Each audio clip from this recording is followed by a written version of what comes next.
Andrew Schumacher has accused me of mischaracterizing Dr. Richard Averbeck's position on the Law of Moses during my interview with him, so I reached out to Dr. Averbeck directly to ask if he thought that I did that.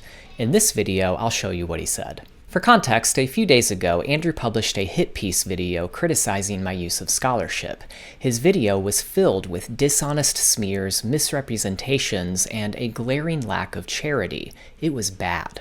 For instance, he claimed that I merely appeal to authority instead of making arguments, yet he played a clip from one of my own videos that directly debunks his claim.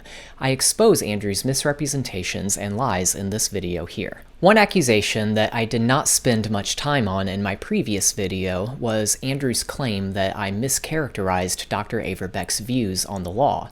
He accused me of misleading my audience into thinking that Dr. Averbeck fully agrees with my position regarding the law's application. I explained that I never implied such a thing, as the interview itself proves. But in any case, Andrew criticized my framing of the interview in my short introduction. Here's what he said. Here at the beginning, David frames the conversation for the audience. Notice how David equates the terms relevant and in effect.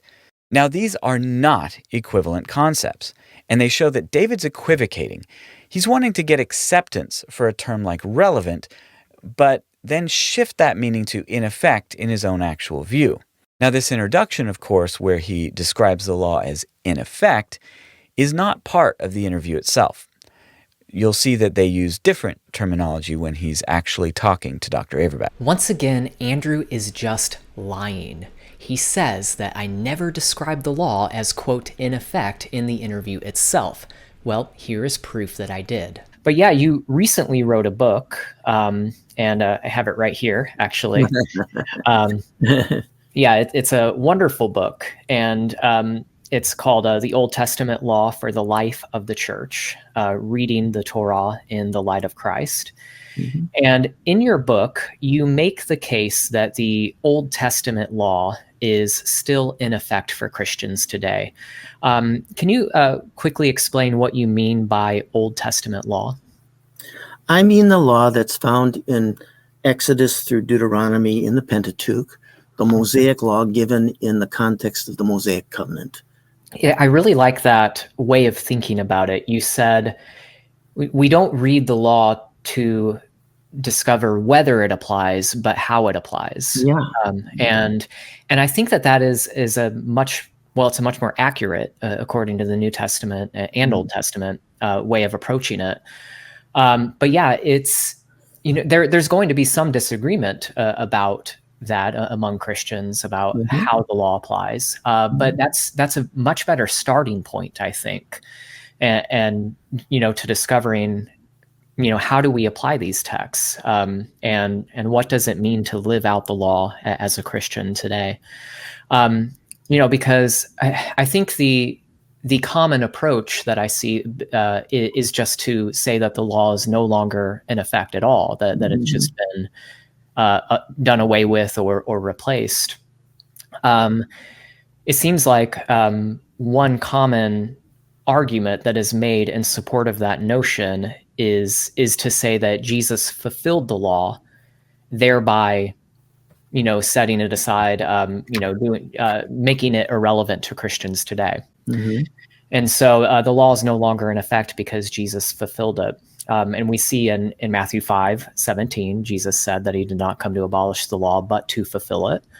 I'm wondering, could you maybe elaborate on the meaning of that passage in Matthew 5:17 through 20 and what Jesus meant when he said he came to fulfill the law? From here, Dr. Averbeck then goes on to give his interpretation of Matthew 5:17 through 20, which, by the way, aligns pretty closely with what I teach. I recommend watching the interview for his answer. Here is another place in the interview itself where I describe the law as, quote, in effect. We've been talking about how the law is still in effect for Christians today. It seems that this notion that the law is still in effect is just assumed in the book of Acts. Like the apostles and the earliest Christians, they continued to live out the law. Even when it comes to the temple services at the end of Luke's gospel, the very last verse in Luke's gospel is that they were continually in the temple blessing God. Mm-hmm. Once again, Andrew claimed that I never described the law in these terms as being in effect during the interview with Dr. Averbeck. However, as you can clearly see, I did. Andrew watched this interview. He even took clips from it for his video, so he would have heard me use this description. Why did Andrew lie about what I said? Is he so insecure that he feels the need to resort to these types of dishonest attacks? Let's not forget, his entire hit piece was a response to me simply challenging him to provide an exegesis of Colossians 2. And it's not just the interview itself that debunks Andrew's lie. I also asked Dr. Averbeck directly, and his response further debunks Andrew's claim.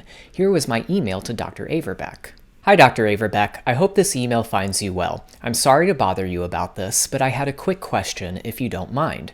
A couple of days ago, one of my online critics posted a video accusing me of mischaracterizing your views on the Old Testament law in the interview that we did on October 10th.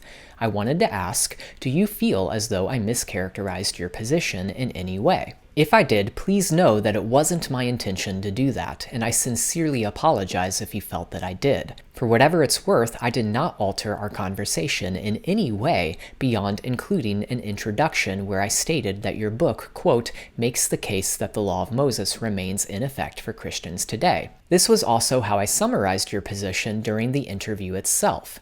My intent was not to suggest that we agreed on every point regarding the law's application, and I believe that would be evident to anyone who watched the video as you unpacked your views. I invited you on my channel because I value diverse perspectives on this topic, and I found your book particularly insightful. However, these accusations from my critic have been very troubling to me. I would never want to misrepresent anyone. Thank you, and I look forward to your response. I sent that email this morning, and Dr. Averbeck was kind enough to reply a little over an hour later. Here's what he said. Hi, David. Thank you for the note. I know what you are talking about. No, I do not think you misrepresented my view on the law for the Christian today. But it is true that I would disagree with the pronomian view if one makes the Old Testament festivals something that all Christians should celebrate today, just for one example. We did not talk about that area and some others like it in our interview, and that was fine with me. The reality is that to do the festivals as they are in the Old Testament is impossible today anyway because of Numbers 28 through 29 and Leviticus 23, etc. require special sacrifices in the temple, of which there is none today. The celebration today is rabbinic/Talmudic, not biblical, even if they are practiced in a way that incorporate the truths of Christ into them. In my view, a Jewish or Gentile believer may do them in that way if they want to, but that is not keeping the Old Testament law. I have been pushing back against antinomian Christianity for a long time. The New Testament is pro-Old Testament law, but there are transformations of it in the text because of the shift from the Old to the New Covenant in light of the coming of Christ, the church is not a nation, the coming of Pentecost in Acts 2, and the conclusions reached in Acts 15 and 21, etc. Unfortunately, as I see it, there is a lot of misunderstanding of Scripture on this on both sides of the discussion, so I just keep studying the text and being involved in the discussion. Your interview covered one side of it, and your opponent covers the other side. The push back and forth continues. No, I do not think you misrepresented my view, so do not be bothered by that accusation. But there are some issues we did not cover in the podcast. One cannot cover everything everywhere. I think you did a good job in the podcast. And I responded, Dr. Averbeck, thank you so much for taking the time to respond. That is such a relief to hear. As you noted, while I do disagree with you on some points, I value your scholarship and contributions to this discussion. So, contrary to Andrew's claims, Dr. Averbeck himself does not think I mischaracterized his position. It's clear to everyone who watched the interview that while we agree on certain fundamental points, Dr. Averbeck and I also disagree regarding how the law applies on some points. I didn't push back on some of his views that I differed with because that was not the point of the interview. In conclusion, while Andrew Schumacher has tried to discredit me personally, he has instead exposed himself as a liar. Personally, I find this whole situation very sad. This all could have been avoided if Andrew had just sent me his exegesis on Colossians 2 like I asked him to do on Twitter. Instead, he resorts to personal attacks. A lot of you have said that I should just ignore these types of attacks and not respond.